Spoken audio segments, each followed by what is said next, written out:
How to log in into BHP Employee Portal. Hello guys, this is Atticus and welcome back to another tutorial video. In today's video, I'll teach you guys how you guys can log in into BHP Employee Login Portal. So without any further ado, let's dive right into it. First step is open up your web browser. On your web browser, you'll simply have to type in BHP Login Employee.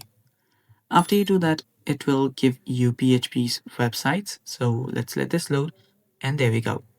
So the first step is we'll need to head over to careers.bhp.com, this website right here. You can directly head over to careers.bhp.com as well. Then right here you'll find BHP employee/contractor login. Tap on that. After you tap on that, it will redirect you to another page where you can log in using your Microsoft account.